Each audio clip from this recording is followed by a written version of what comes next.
There are days in the Imperium when the walls everyone pretends are unbreakable begin to tremble, days when the golden glow that has watched over humanity for 10,000 years feels suddenly thin, like a candle guttering in a cathedral swept by a rising storm. Those who live closest to the Emperor's silent radiance feel it first. The custodian standing vigil beneath gilded vaults notices a quiver in the air, as if the Colossus upon the golden throne has exhaled after millennia of stillness. The Adeptus Mechanicus priests tending the throne's labyrinth of machines hear a shift in the song of ancient circuitry, one note sliding imperceptibly out of harmony, and across the void, navigators wake in terror, their third eyes blind to a star they have known since birth. These tremors do not echo through battlements or city walls, they echo through faith, through certainty, through the one truth the Imperium has built itself upon, that the Emperor's light must remain eternal, because the Imperium has nothing else left to hold back the night. Yet beneath the vaults of terror, where gold-veined cables sink into stone older than memory, and the air tastes of ozone and incense, a different truth coils in the shadows. Every victory purchased by humanity bleeds into those same shadows. Every sacrifice made for the throne deepens a death the Imperium fears to name. The Golden Throne is not merely a machine. It is a hunger slow, patient, and absolute. And as its appetite grows, so too does the quiet dread gnawing at those sworn to keep it functioning. Some whisper that the Imperium is not being sustained by the throne, but consumed by it, piece by piece, as though humanity itself were the fuel of its own salvation. If you want to understand that fear, if you want to know what it means for a civilization to be bound to a throne that long ago ceased to be merciful, stay with this story. Before we descend further into the chambers where loyalty turns to ash and hope is measured in heartbeats, join the ranks of this channel's growing regiment. Liking this video, subscribing, and sharing it with another lore seeker strengthens the signal in the void and helps this work reach those who still believe the Imperium has secrets left worth uncovering. Your support helps us continue exploring the truths that hide behind golden shadow. The first thing you notice in the vaults beneath the Imperial Palace is the weight of the air. It settles on the tongue like metal filings suspended in incense, a taste that never fades no matter how many hours you spend breathing it in. Some say the air remembers every psyker who has ever screamed here, holding their last whispered prayers the way stone holds heat after fire. Others insist it is only the ozone bleeding from the Golden Throne's storm-lit conduits. But anyone who works this deep in the catacombs knows the truth is simpler and far more unsettling. The air is heavy because something vast is breathing with you, swallowing each exhale, waiting to claim the next inhalation for itself. No machine spirit should breathe, no relic, no artifact, no throne, certainly nothing crafted by human hands. And yet the sound that fills these halls is not the hum of engines, but the rise and fall of a presence too enormous to fit inside the boundary of the mortal senses. I came to understand that rhythm long before I understood the rituals surrounding it. The custodial wardens taught us that the throne never changes, that its resonance is constant, ancient, and predictable. But even on my first day beneath its vaults, before I had memorized the pattern of the floor's wards or the sequence of the machine hymns, I felt something shifting in that resonance. It was not a malfunction, that word has no place here. It was more like a tremor at the edge of a dream, remember upon waking, a flicker of unease that vanishes the moment you try to hold it still. Every adept learns to ignore such sensations. Every novice learns to pretend they never felt them. Only those who survive their first decade realize such flickers aren't anomalies at all. They are warnings. And the throne has been whispering those warnings for a very long time. The Golden Throne itself is almost impossible to describe to someone who has never stood before it. Histories portray it as a monument, a device, a seat carved from gold and powered by faith. These descriptions are meaningless. The throne is not an object you behold, it is a force that confronts you. Its gold is the color of old parchment left too close to flame.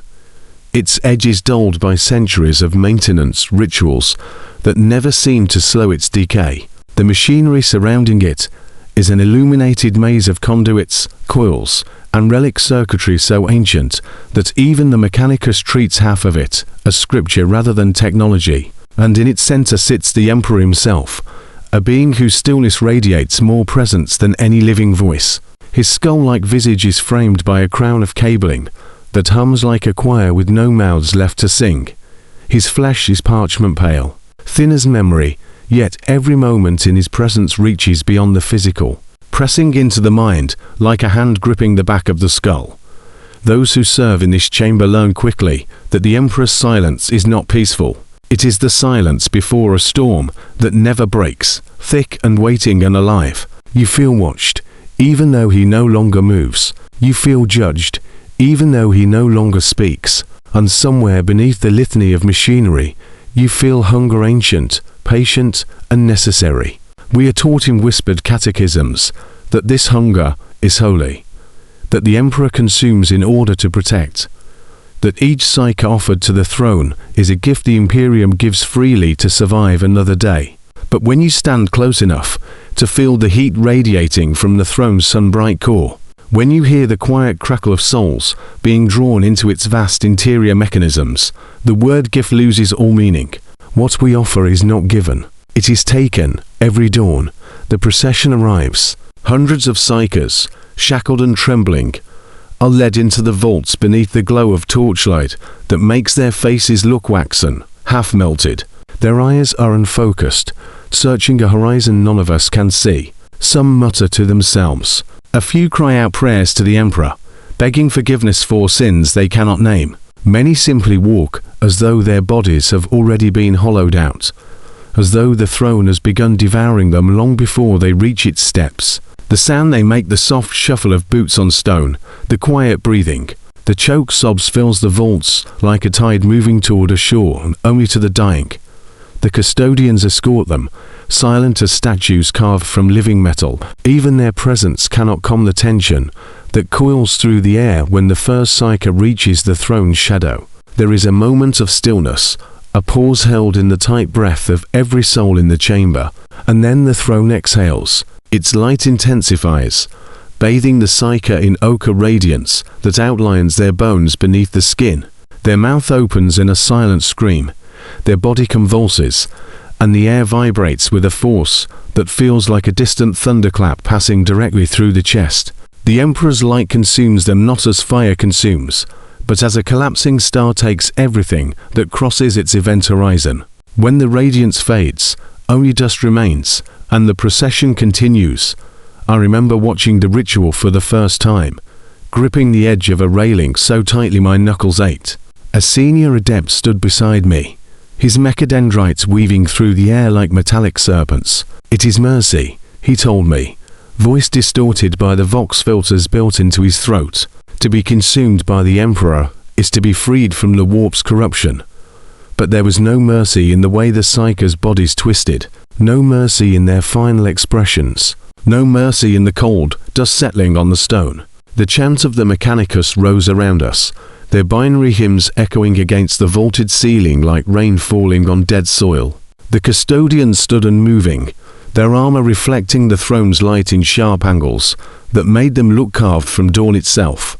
And the Emperor did not stir, but something in the throne did, something that felt too much like appetite.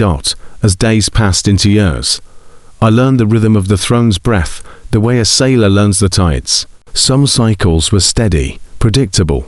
Others carried a tremor that brushed against the nerves like a warning. There were nights when the lights flickered, casting the Emperor's form into jagged silhouettes against the relic walls, and every adept in the chamber would feel the same tightening beneath the ribs. The throne should not shift, its pulse should not falter.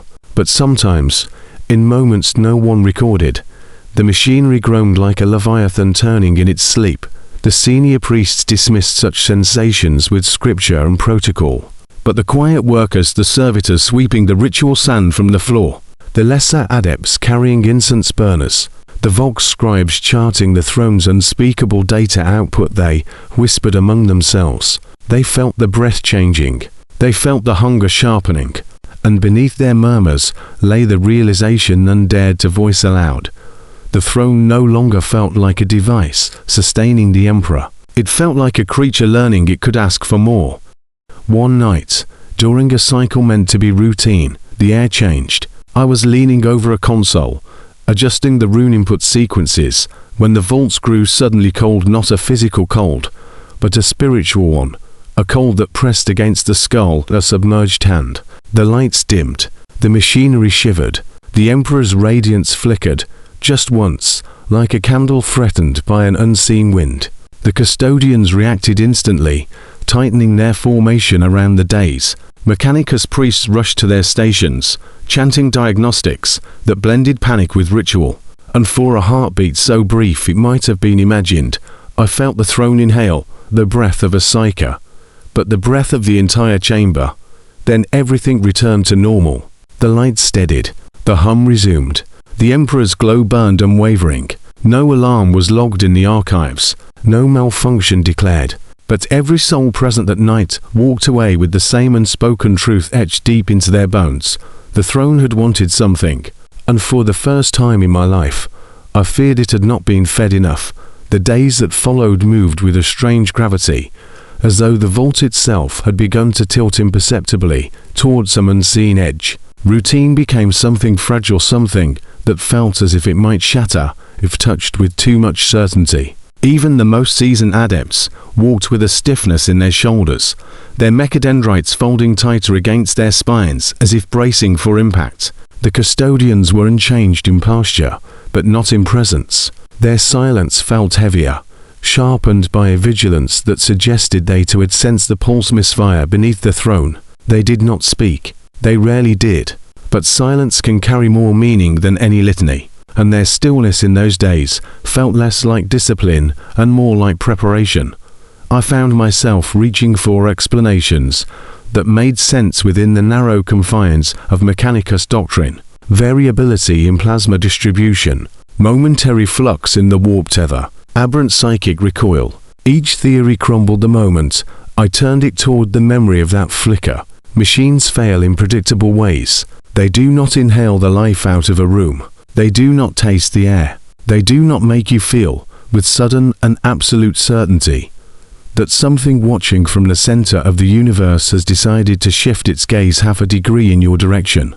And yet the vaults beneath the throne carried exactly that sensation, attention humming just beneath hearing, as though the very stone was waiting for an answer from a mouth that had not spoken in 10,000 years. A week passed before I saw the next anomaly. Though anomaly is the wrong word for what happened. It was during the intake rites, when the psychers were being processed for sacrifice. They moved in their usual broken line, some whispering, some clutching at invisible wounds, others staring with the dead calm of those who have already accepted their place in the Emperor's design. One of them, a young woman with a brand fresh enough that blood still oozed around the sigil, stopped as she neared the foot of the throne's dais. At first I thought her legs had simply failed, but then her head snapped upward, her gaze locking onto the Emperor's unmoving form, as though she were seeing something no one else could. Her mouth opened, a scream built in her throat, but never found sound. She collapsed in utter silence, before the custodians could reach her.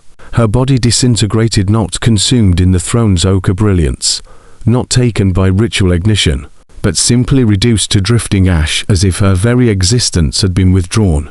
The chamber froze. Even the choir of machine spirits fell silent, stunned into stillness. The throne had not flared.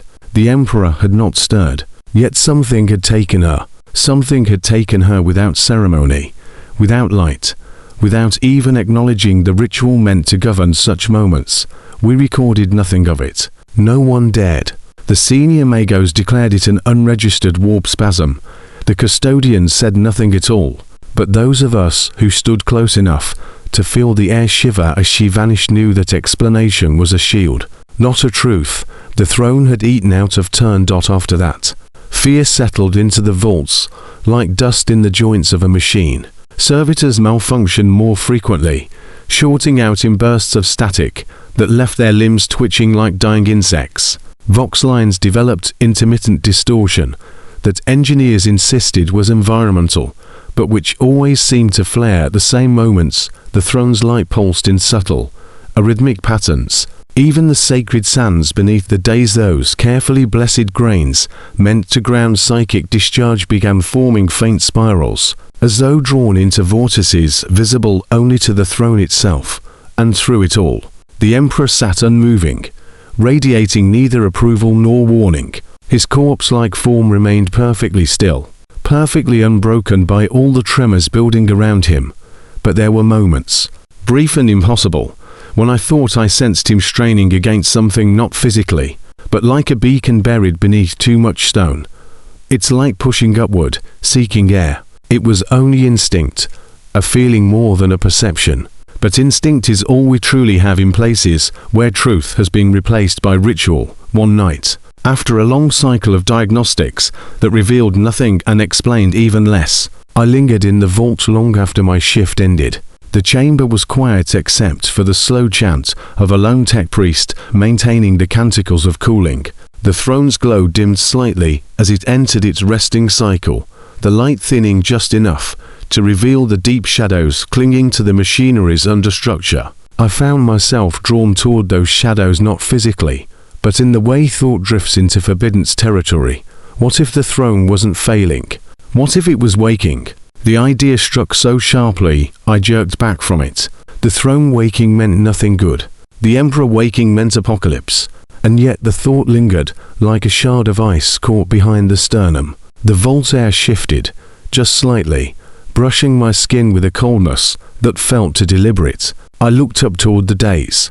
The Emperor's skull-like visage stared ahead, as still as carved stone.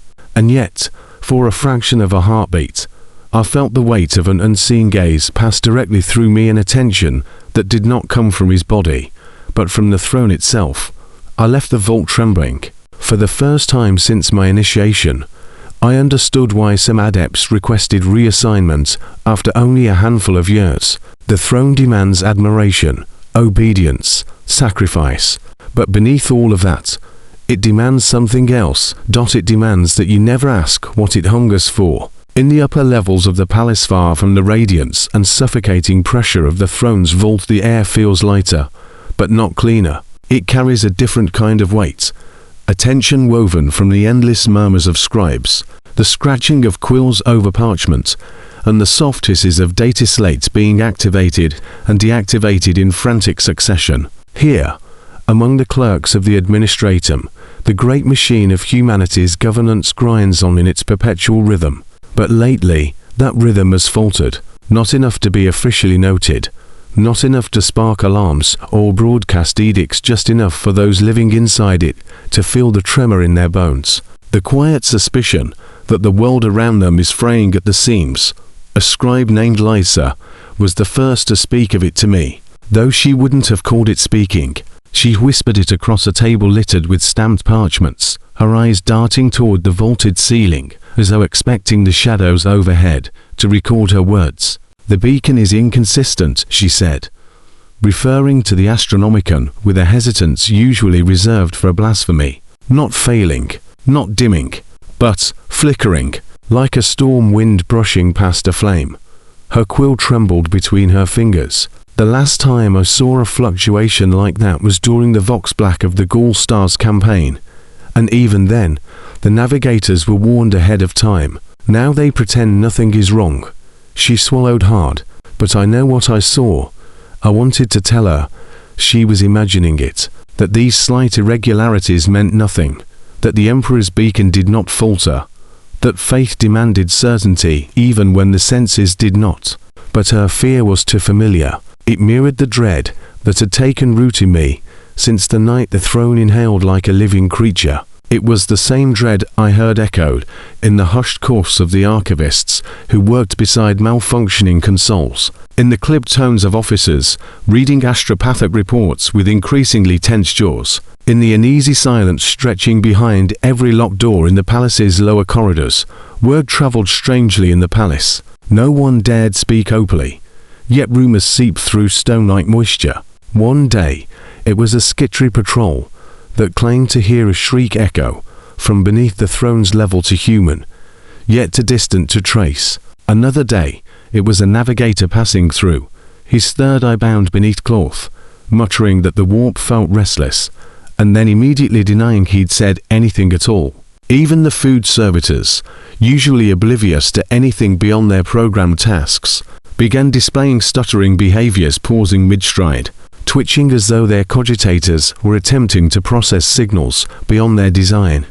The strangest accounts came from the Vox technicians, who monitored communication lines stretching across Terra. They spoke of faint distortions, nothing measurable, nothing recordable, just moments where transmissions carried an undercurrent of static, too rhythmic to be random. One described it as the sound of breathing in metal. The phrase froze something inside me. Breathing, again. Neither he nor I had ever shared our experiences with the throne. Yet we used the same word to describe it. Despite all this, no official report acknowledged the growing anxiety. The Imperium does not allow fear to shape its records. It allows it only to shape its people. On the 17th day after the throne's flicker, the palace began feeling smaller. Not physically, the corridors were as vast as ever, adorned with frescoes of long-dead heroes, and lit by chandeliers burning with chemical lamps, but spiritually, the air pressed closer. Footsteps echoed too loudly. People walked faster, shoulders tense, as though a predator stalked the edges of their awareness. When I closed my eyes in crowded passages, I felt the same oppressive pressure I had felt in the throne vaults, diluted, but unmistakable, as if the hunger beneath Terra was beginning to seep upward, stretching invisible tendrils through marble floors and gilded halls. I spent my nights wandering the service corridors instead of sleeping. They wound through the palace like veins, carrying supplies, steam, whispers. It was in these forgotten passages that fear showed its truest shape, raw and unpolished, free from liturgical restraint. I heard arguments between adepts trying to explain vanishing energy reserves that no machine could account for. I overheard a squad of palace security debating whether they should request reinforcement after losing 3 men in a section that had been structurally stable for centuries. But the most disturbing conversation I encountered was between 2 medicae. "It's not exhaustion," one hissed, unaware I stood in the shadow of a collapsed archway. "They're not dying from overwork. Something is draining them, like their strength is being bled out. But not physically. Their vitals drop without any organ failure. Their minds degrade without trauma. I can't chart it. I can't name it. But it's spreading. Keep your voice down," the other answered. "If the custodians hear you, they already know," the first medicae whispered. "They must. They watch everything. But they're not stopping it." Something cold slid down my spine. I waited until they left before stepping into the dim light of the corridor. The lamps flickered overhead, not because of a power issue, but as if reacting to a pulse I could not hear. I ran my hand along the wall, feeling faint vibrations. They matched the subtle cadence of the throne's breathing. That was the moment I understood something that should have been unthinkable. Whatever was happening beneath the throne was no longer contained. The hunger that pulsed through its relic machinery was no longer feeding only on psychers. It was tasting the Imperium itself, its workers, its clerks, its defenders, drawing some unseen essence from all who lived within reach. By the time I returned to my quarters, Lysa was waiting for me. Her face was pale, her eyes rimmed with red. She shut the door behind her and spoke in a voice thin from fear.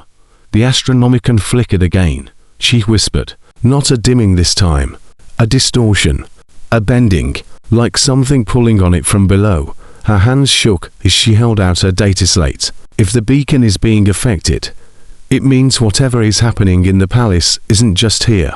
It's reaching into the warp. A pulse seemed to echo through the floor beneath us, soft, almost inaudible, but unmistakable. The throne was breathing again, and the galaxy was beginning to feel it.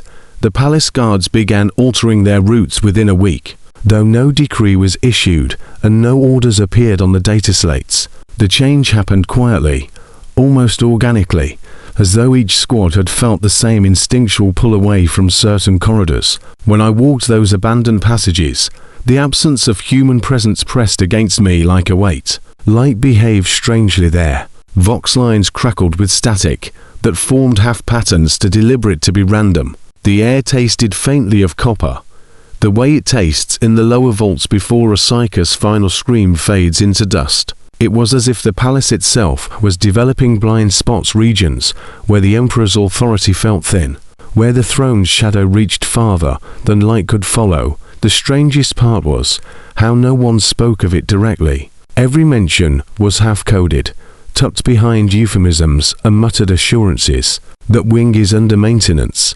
Avoid level sub-12. Atmospheric instability. Structural reinforcements required before reopening. None of it was true. Everyone knew it.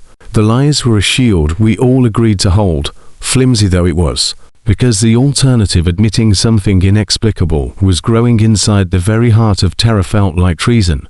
Yet, even amidst the spiral of fear, daily life continued, because it had to. The Imperium does not stop. It cannot.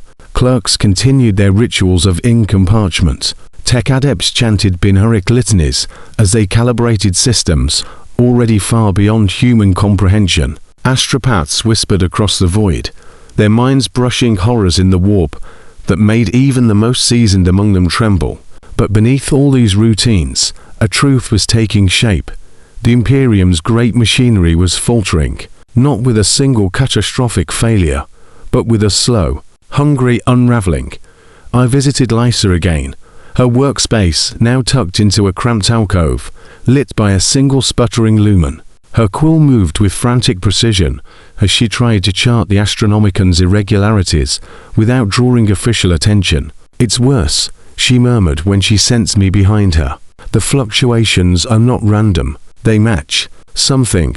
Her fingers danced across the slate, pulling up waveforms, aligning them side by side. "Look," the comparison chilled me. The beacon's distortions matched, almost perfectly, the pulse I had begun to feel through the palace floors, the same subtle rhythm as the throne's breath. Not identical, but linked by a pattern beneath the surface. The way to distant storms can be shaped by the same unseen wind. "If it continues," Lysa whispered, "navigators will start losing their orientation. Travel will become dangerous.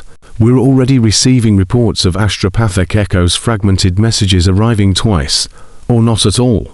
I felt the walls close around us. "Have you told anyone?" She looked at me with a hollow expression. "Who? The custodians would silence me. My superiors would have me reassigned to some dead archive in the underhives. And the Mechanicus refuses to acknowledge anything outside approved diagnostic logic. So no, I haven't told anyone." Her voice cracked. "Except you." Before I could answer, the corridor lights flickered. Not the inconsistent sputtering of failing power lines, but a strobe of synchronized pulses, 3 quick flashes, a pause, then one long flare that washed the walls in sickly ochre light. A vibration rolled through the stone beneath our feet. Lysa clamped a hand over her mouth, her breath trembling between her fingers. "It's reaching this high," she whispered. "The throne's influence had always been strongest in the deep vaults, but now the entire palace was feeling its breath." I remembered the Medicae's warnings, the skittery hearing distant screams, the vanishing psyker who had collapsed before even touching the days. "It isn't just reaching upward," I murmured. "It's spreading outward." I escorted Lysa back to her quarters, but the halls offered no comfort. Every lumen cast distorted shadows on the walls, as if the silhouettes of the statues lining the corridor shifted slightly when unobserved. Palace servitors passed us with halting movements, their eyes flickering with static. More than once, Lysa gripped my arm when the ground seemed to pulse beneath us, a subtle tremor that lasted no more than a breath. When I finally returned to my own chamber, exhaustion claimed me before fear could. Sleep should have been an escape, but my dreams felt invaded by something that did not belong to thought. I stood in the vault again, but the throne's light was gone. Darkness pooled in the space where the Emperor sat, a void shaped like his frame, but stripped of radiance. Something moved within that void, not the Emperor, but the machinery around him. Coils tightening, conduits pulsing, cables quivering like tendrils learning to taste air. A sound rose from the shadows, faint but unmistakable, the slow, deliberate inhale of something ancient rediscovering hunger. I woke with a cry, drenched in sweat. The room was dark except for a single lumen burning overhead. But the tremor I felt beneath my feet was real. Weak, but real. The same pulse that echoed through the throne room now reached into the very walls of my quarters. In that moment, one truth settled over me with unshakable clarity. Whatever lived within the golden throne, whatever it had become, was no longer content to feed on psyches alone. It was learning to drink from everything the Imperium held close. And terror, the heart of humanity, was starting to bleed. By the time I next descended into the throne vaults, the palace felt like a body trying to mask an injury tight with tension. Strangely quiet, and desperately pretending everything was normal. The descent itself was ritual, 97 marble steps, each carved with litanies older than most civilizations. Then a procession of mechanized gates that scanned for warp taint, heresy, or even the faint tremor of forbidden thought. I passed through each threshold with rehearse.com, but the moment the final gate sealed behind me, I felt the same pressure I had felt the night of the throne's exhale. It curled deep in the lungs, not painful but invasive, like the beginnings of an unseen bruise. The vault was dimmer than I remembered. Not in brightness, the throne still blazed with its steady ochre light, but in presence. The glow that had once felt overbearing now seemed thin at the edges, as if shadows clung to the radiance and refused to be pushed back. The machinery hummed in its eternal cadence, but beneath that hum, I sensed a subtle disharmony. A note just slightly out of tune, the kind of sound you only notice when you've lived your entire life drowning in its original tone. Amagos stood hunched before a console, his mechadendrites twitching like the limbs of an insect recently disturbed. I greeted him with the appropriate Beinharic sequence. He did not answer. Instead, he gestured toward the throne without shifting his gaze. "What?" he rasped. I followed his stare to the Emperor. Nothing moved. Nothing ever did. The skeletal figure remained locked in divine paralysis. Golden armor fused to bone, cables piercing what remained of his flesh like parasitic vines. But then I saw a faint ripple across the conduits at the base of the throne. Not mechanical vibration, something else, something deeper. It ran like a pulse through the gold-veined structure, a thread of motion that made the hairs along my arms stand on end. "That pattern has been repeating," the Magos murmured. "It is not recorded in any archive. I have searched." His voice lowered. "Something in the throne is shifting." My throat tightened. A malfunction. The Magos turned just enough that one of his augmentic eyes fixed on me, its red glow swelling with agitation. "Malfunction," he repeated. "Nothing here malfunctions. It either functions, or it changes." He paused. "And change is far worse." Before I could respond, the floor beneath us trembled so faintly, I might have mistaken it for my imagination had the Magos not stiffened at the same moment. The throne's light pulsed in a slow rhythm, a single dilation and contraction that washed the chamber in a wave of ochre. I felt it like a pressure behind the ribs, a push against the sternum. The psychers awaiting procession moaned in unison, their restraints rattling as if struck by an invisible force. The custodians reacted instantly, stepping forward in unbroken formation, their halberds lowered slightly, not in threat but in readiness. They felt it tooth a shift, the ripple, the moment where the throne's hunger pressed through its bindings and tasted the air. The Magos whispered a prayer through gritted teeth. "It draws too much. The conduits strain. The wards weaken. We cannot sustain this indefinitely." His mechadendrite slammed keys, flooding the vault with static-filled diagnostics. "We are losing something. Energy, yes, but more. Something unquantifiable. It feels like essence." The word hit me with a jolt. Essence. Not blood, not soul, not psychic charge. Something more foundational. Something not meant to be measurable. I stepped closer to the dais, feeling warmth radiate from the throne's deepest channels. The Emperor's face remained unchanged, a death mask of divinity locked in eternal torment. But there was a tension in the air around him, a pressure that made the space feel narrower. I reached the boundary line, the point beyond which only custodians may tread. Even from there I sensed it, a faint vibration through the soles of my boots, pulsing in steady cadence. It was the same rhythm I'd felt in the palace walls, the same rhythm that echoed through Lysa's readings, the same rhythm that had twisted my dreams into visions of a throne rising like a beast. One of the psychers broke free of the procession with a sudden scream, not words, not prayer, just a raw expulsion of terror. His restraints snapped against his thrashing limbs as he shrieked toward the dais. "It's waking, it's waking, it's waking!" A custodian moved faster than breath, seizing him by the throat. But before the warrior could silence him, the throne pulsed against. The psyker convulsed violently, his scream dying in a single gurgling gasp. His body disintegrated in an instant, collapsing into dust between the custodian's gauntleted fingers. This time, the light didn't even flare. The throne had eaten him without ceremony. The custodian released the drifting ash, his posture unbroken, but his visor angled toward the throne as if studying an adversary. The chamber fell silent. Even the machine chant faltered. I forced out a breath. "Why him?" I whispered. The Magos answered without looking away from his console. "It takes the ones who see it, the ones who sense too much." The words struck like a blow, because I realized, with searing clarity, that I had begun sensing too much as well. The floor trembled again, one slow, deliberate inhale.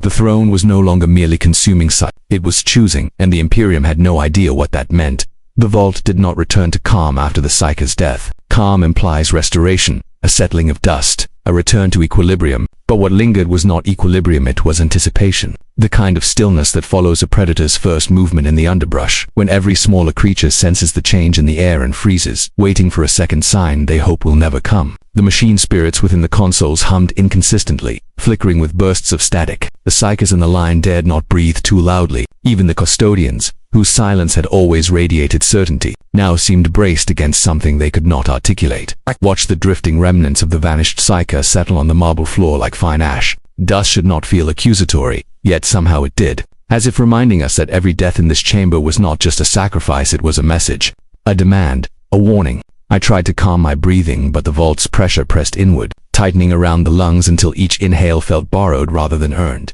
The Margos beside me ran, a trembling mechadendrite, across a series of run keys, his movements sharper than ritual dictated. The drawers escalating, he muttered, more to himself than to me. Energy flow, deviation rising by 3%, 7%, 11%. He stopped. His red cybernetic eye widened in a gesture that would have been surprise on an unaugmented face. This cannot be. The throne is bypassing its regulators. It is siphoning through channels that do not exist.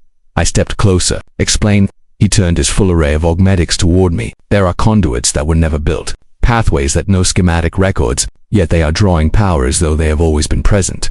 He hesitated, and the hesitation alone told me he was afraid. This is not repair, not decay, not malfunction. This is growth, a machine growing, expanding its pathways. That should have been impossible. But the throne was not truly a machine, not anymore, not after 10,000 years of forced divinity.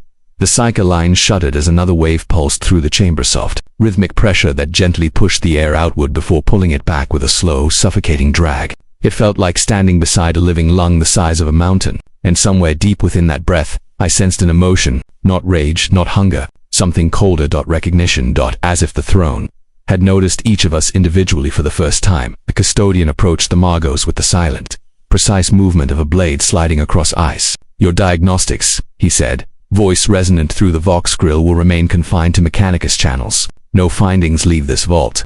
It was not a threat, it was a statement of fact. The custodian's presence made the air feel heavier, not oppressive, but protection and containment can feel dangerously similar. The Margos bowed his head, as the Emperor commands, but the custodian's visor turned, ever so slightly, toward the dais. And for a moment brittle, I wondered whether he was still certain the Emperor commanded anything at all. I forced my feet toward the edge of the dais once more. The heat radiating from the throne felt sharper now, almost cutting. I studied the gold-veined conduits running from the Emperor's withered form into the machinery behind him. For centuries they had pulsed with a steady, familiar glow. Now the glow dimmed and flared in irregular tides, like a heartbeat searching for its own rhythm. As I watched, a faint distortion rippled across the air. No sound, no visible change, just a momentary bending of perception, like heat haze rising from a forge. When it passed, the Emperor's silhouette seemed different, not altered in shape, but in presence. The way a mountain seems larger when clouds shift and reveal its true height. My voice trembled as I spoke. What happens if it continues? The custodian answered before the Margos could. The throne will consume beyond its design. It is already doing so. His grip tightened on his halberd, the golden blade humming faintly. We stand to guard the master of mankind. But there are days. He paused, the admission heavy. There are days it feels as though we stand to guard the Imperium from what he has become. A coldness spread through me, slow and deliberate. Even the custodians felt the shift. Even they sensed the wound widening beneath the gold. The knowledge should have comforted me. Instead, it carved a deeper dread. The next ripple hit harder. The Psykers staggered as one, their restraints rattling violently. One collapsed to her knees, blood seeping from her nostrils. Another began chanting a prayer so quickly it dissolved into incoherent babble. The vault shook just enough to make dust fall from the high arches overhead, and then silence so absolute it carved a hollow in my chest. The throne's light dimmed, shrinking inward until it pooled solely around the Emperor's form, leaving the massive machinery in shadow. For one impossible heartbeat, the throne did not breathe. In that breathless void, I understood something terrible. The throne's hunger was not simply escalating, it was evolving, and what lay beneath the gold, whatever wound, whatever force, whatever half-living mechanism sustained him, was beginning to strain against the boundaries humanity had built to contain it. When the throne's pulse finally returned, it came with a force that sent a dozen Psykers collapsing and drove every adept in the chamber to their knees. Even the custodians braced themselves as the ochre radiance surged outward, washing over us like a tidal wave. And in the center of that blazing storm, for the briefest moment I heard something, not machinery, not warp static, not imagination, a heartbeat. But it was not the Emperor's, it belonged to something deeper, something older, something waking. The first rumors spread long before anyone dared attach words to them. They moved through terror like a cold wind slipping under doors unseen, uninvited, impossible to ignore. Even those who had never stepped foot near the throne vaults felt it. Navigators waking in terror, seeing their charts twist into unfamiliar astropaths collapsing mid-chant, their voices torn apart by echoes of something too vast to interpret. Administratum clerks staring at blank parchment with quills raised, unable to remember the prayer rites that had guided their hands since childhood. The galaxy's pulse had shifted, and all who touched the warp felt the tremor dot up in the navigator's spires, where the air clings with the scent of psychoactive incense and warp glass refracts light into ghostly halos. Confusion had hardened into fear. I was summoned there after reports reached the palace that several houses had issued sealed warnings, a rare and ominous gesture. When I entered the chamber, the navigators were gathered around a spectral map of the Imperium, their elongated eyes reflecting constellations that flickered like dying embers. A senior navigator named Vexillus's face pale as bone parchment. His third eye veiled in rich crimson cloths gestured me closer. "Look," he whispered, though no one else in the chamber was speaking. His finger traced a region of the spectral display where the Astronomican's light should have been unwavering. A perfect spear aimed through the image, but instead of the steady golden radiance, the beacon trembled, widening and narrowing like the aperture of some celestial eye struggling to remain open. "It is not dimming," Vexillus said. "That would be mercy, it is." Twisting, I felt the shift in my bones before I understood it in my mind. The pattern before us matched the pulse in the throne vaults, the same rhythm that had shaken the stone beneath my feet, the same cadence that had consumed psyches without warning. The Astronomican was not flickering. It was reacting to what? I asked. Vexillus turned his veiled gaze toward me, and for a moment I imagined the pressure of that unseen third eye piercing straight through me. "To whatever stirs beneath the golden throne," he murmured. "We glimpse only the reflection of that awakening, and reflections can be deadly." The other navigators began whispering, soft, tremulous, terrified. Some spoke of warp currents bending in unnatural arcs. Others claimed to see faint silhouettes drifting through the Astronomican's glow, shapes that should not exist in the Emperor's perfect light. One elder navigator trembled so violently his attendants restrained him as he rasped, "A shadow beneath the beacon, a wound that bleeds into the void." None dared speak the words aloud, but the truth moved through the chamber like an invisible serpent. Whatever was happening beneath the throne was bleeding into the warp itself. When I left the spire, the air felt colder, as though even terror's atmosphere braced against a force too immense to name. I walked through halls lined with statues of saints and primarchs, their marble eyes carved with expressions of divine certainty. But that certainty felt brittle now, like gilded paint flaking away to reveal raw stone beneath. In the archives, I found Lysa waiting for me. She looked thinner, her eyes darker, as though sleep had become a luxury she could no longer afford. Without speaking, she handed me a parchment filled with erratic warp signature readings. "These began appearing after the anomaly reports from the spire," she said. "Subtle distortions in astropathic transmissions, not like an echo of something forcing itself into every message." I traced the signature with my finger. The pattern was unmistakable, the same frequency that throbbed beneath the throne vaults, the same pulse that made the palace tremble, the same heartbeat that was not the Emperor's. "You see it," Lysa whispered. "Tell me I'm wrong." I wanted to. I truly did. But the truth had become too large to ignore, an expanding vacuum pulling everything into its center. Before I could answer, a junior adept stumbled into the archive chamber, breathless and pale. "A report from the lower manufactoria," he gasped. "Machines shutting down, servo arms refusing to obey commands, power conduits draining with no measurable output. The Mechanicus believes an unknown presence may be interfering." He hesitated, as if the final word tasted like poison, or consuming. The three of us stood in silence. The manufactoria were far from the throne, far beyond any plausible energy fluctuation or psychic bleed. If the influence had reached them, then the Imperium's spiritual wound had begun pulsing through its industrial arteries that night. The palace felt different, not merely tense but watchful. The corridors no longer echoed with the same familiar rhythm of passing servitors and distant decretion. Instead, every sound felt muffled, swallowed by an unseen pressure. Lights dimmed in soft, wave-like motions, synchronized with the pulse now etched into every corner of my existence. I found myself wandering again, this time not out of insomnia, but because stillness felt dangerous. The farther I walked, the more the walls seemed to tremble with vibrations too subtle for most to notice. I eventually reached a window overlooking Terra's night side, the fortress lights stretching like constellations carved into the planet's surface. But the sky, Emperor preserve Metha, sky rippled. A faint shimmer rolled across the void, distorting the stars for a heartbeat. It reminded me of the distortion I'd seen in the throne vaults. Not physical, not optical, but perceptual.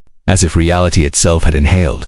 Lysa found me moments later, clutching a data slate so tightly her knuckles blanched. "It's not just the Astronomican," she said.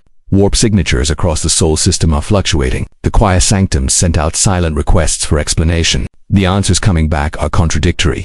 Her voice trembled. "Some say it feels like the Emperor's light is folding." I turned back toward the sky, watching the faint shimmer dissipate into the night. A thought came to me then, and unwelcome, undeniable. The throne was no longer just hungering. It was reaching outward, reaching upward, reaching beyond Terra. And whatever it sought. The galaxy was beginning to bend in response. The first official denials came the next day. They were subtle at first, woven into routine communiques like poison hidden beneath sugar. Circulars from high administratum offices insisted all warp anomalies were within acceptable variance. Mechanicus dispatches spoke of localized instabilities accounted for and resolved. The choir sanctums of Terra issued carefully worded reassurances that the Astronomican burned unchanged and unthreatened, as it has for 10,000 years. The words were perfect, measured, comforting. They were also lies.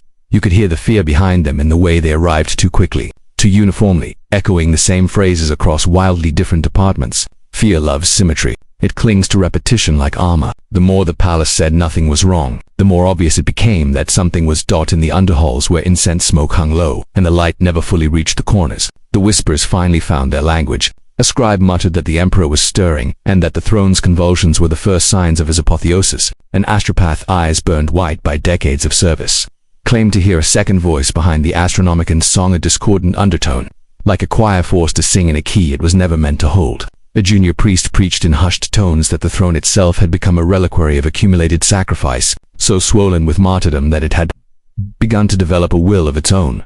None of these accounts were recorded in any official archive. They were exchanged in half-dark corridors, in the quiet moments before shift chimes, in confessional alcoves where vox pickups had long since corroded from disuse. Rumor became liturgy, and liturgy became a shield against the terror of admitting no one truly understood what was happening. The Inquisition arrived next. They did not march in with pomp or ceremony. They appeared the way blades appear in the dark, suddenly, inevitably, without room for negotiation. I saw the first of them in a side passage near the archive stacks, a tall figure in a soot-black coat, rosette glinting faintly at his chest, eyes scanning the environment with the weary sharpness of a man who expects to find rot wherever he looks. He paused near a statue of a long-dead saint, resting a gloved hand on the marble as if listening to something beneath the stone. "You work near the vaults," he said without preamble, his gaze cutting to me with surgical precision. "You felt it." The words allowed no evasion. I swallowed. "I have felt changes." He studied me in silence. "There are those," he said slowly, "who say the Emperor's light is being refined, distilled, concentrated toward some final purpose. They speak of this as a holy metamorphosis." His eyes hardened. "There are others who say the throne is devouring everything that binds him to humanity, leaving behind only a weapon." He stepped closer, and I smelled gunpowder and incense on his coat. "Some even claim the throne is no longer a support, but a cage."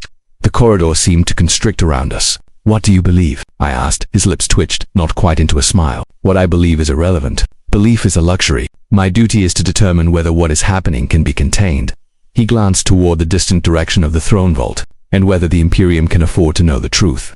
He left without another word, his footsteps swallowed by the breathing stone. In the days that followed, the Inquisition's presence became unmistakable. Entire corridors were sealed under the guise of structural review. Choir sanctums reported temporary reassignments that conveniently removed their most perceptive administratum records suddenly featured whole sections redacted with thick bars of ink, like wounds sutured in haste. Anyone who spoke too openly about warp anomalies or throne fluctuations simply disappeared. Some returned later, quieter and more devout. Others did not return at all, but rumors do not die with those who carry them. They seep into the cracks. A minor confessor told Lysa that, in a restricted chapel beneath the palace, new prayers were being whispered, prayers not to the Emperor as he was, but to whatever he might become if the throne's changes reached their culmination. Imagos claimed to have glimpsed schematics in forbidden archives that suggested the throne had never been truly completed, that it had been forced into service before its design was fully understood. An astropath dreamed of a galaxy lit not by the Astronomican's guiding spear of light, but by a burning wound brighter, wider,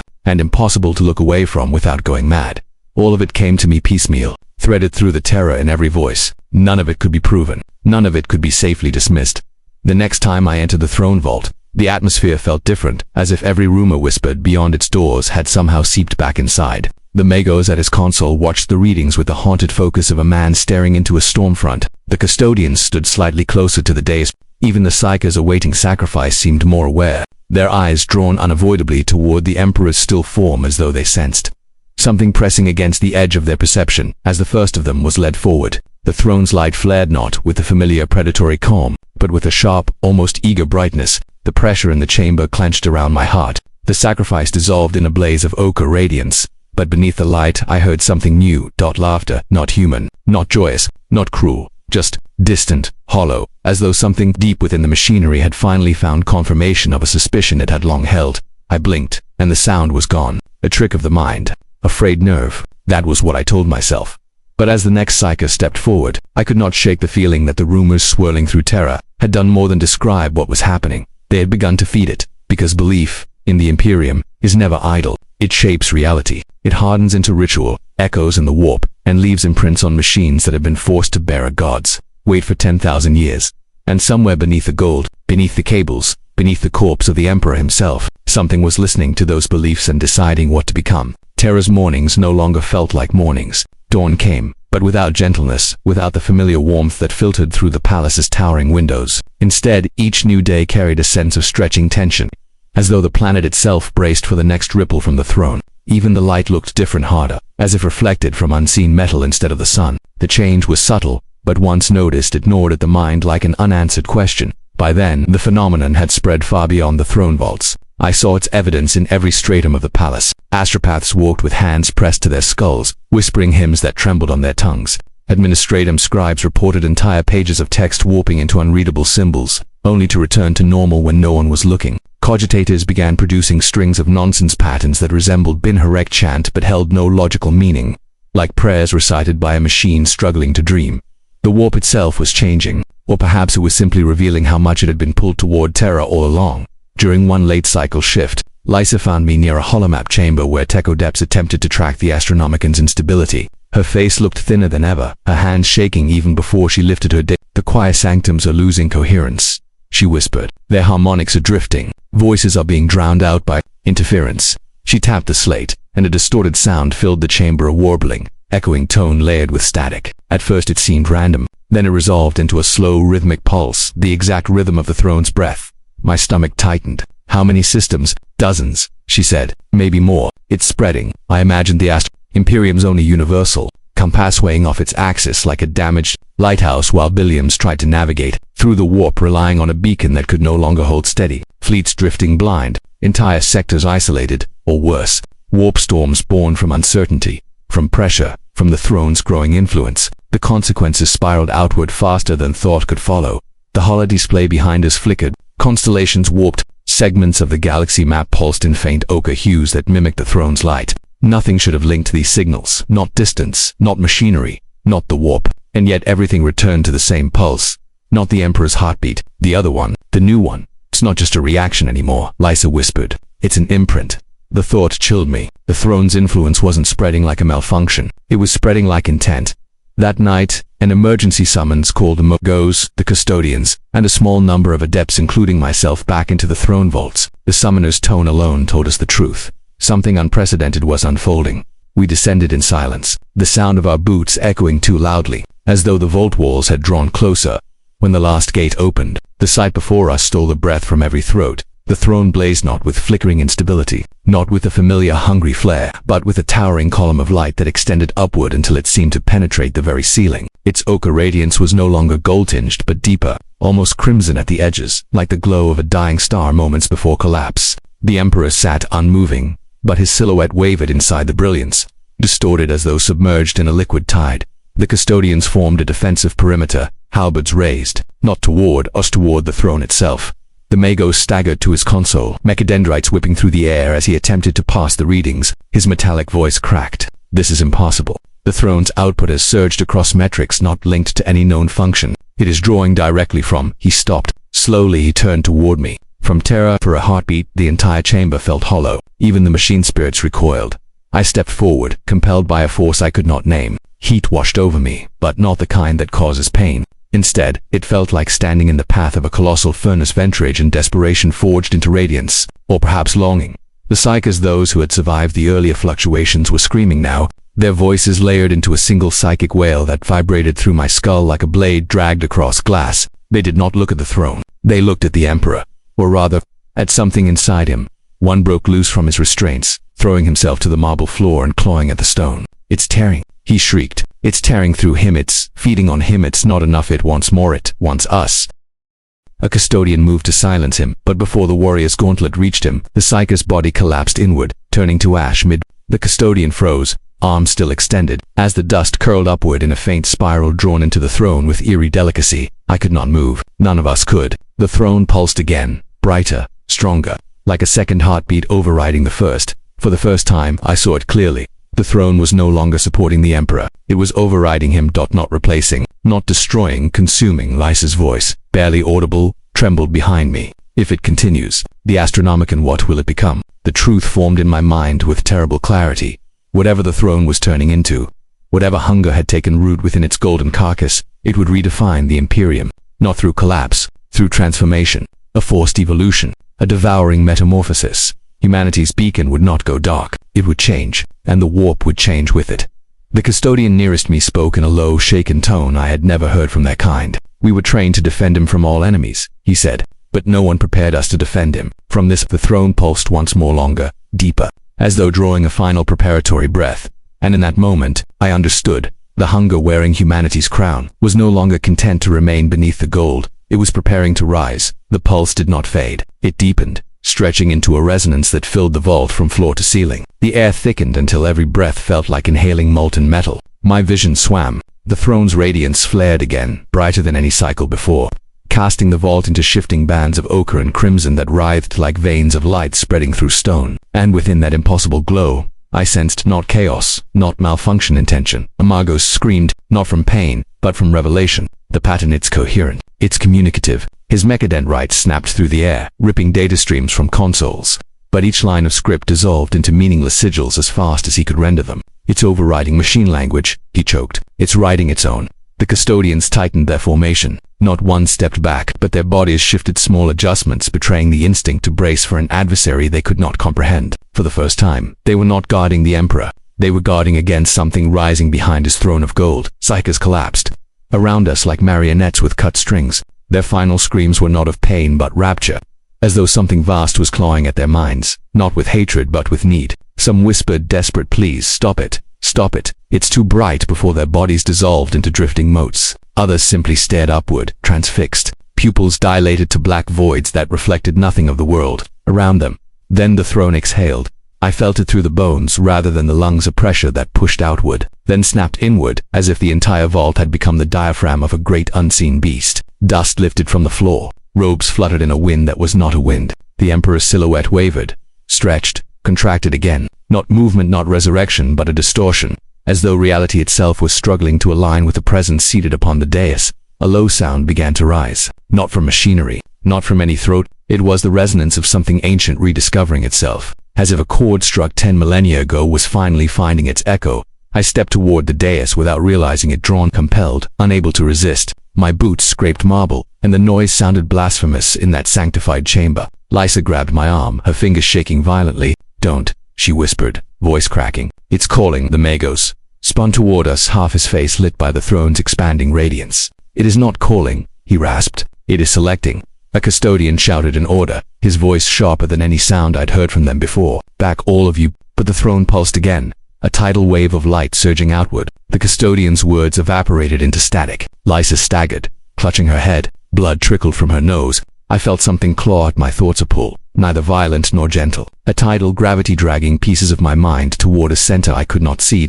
And then it happened. For the briefest heartbeat, the Emperor's eyes opened, not fully, not with life. They did not blaze with divine purpose, nor shine with wrath, nor carry any emotion I could understand. They opened like the final flicker of a dying reflex, not will. But in that flicker, something behind those eyes looked out, and it was not him. The vault shook. Custodians dropped to their knees, not in reverence, but in shock. The Magos screamed binary prayers until his voice broke. Psychers dissolved in waves of ash. Lysa collapsed at my side, whispering, "It's not the Emperor, it's the throne, it's the throne, it's wearing him." I pulled her close as the throne's light surged again, swelling like lungs filling after a long suffocation. The machinery shuddered, gold cracked, a sound like shivering bone rippled through the vault. The throne was awakening into something it was never meant to be. And then, just as suddenly as the eruption had begun, everything stopped. The light vanished. The pulse ceased. The pressure evaporated. The vault fell into a silence so absolute it crushed thought. The Emperor slumped back against his bindings, inert once more. All radiance died except for a faint, flickering glow from the throne's deepest conduits.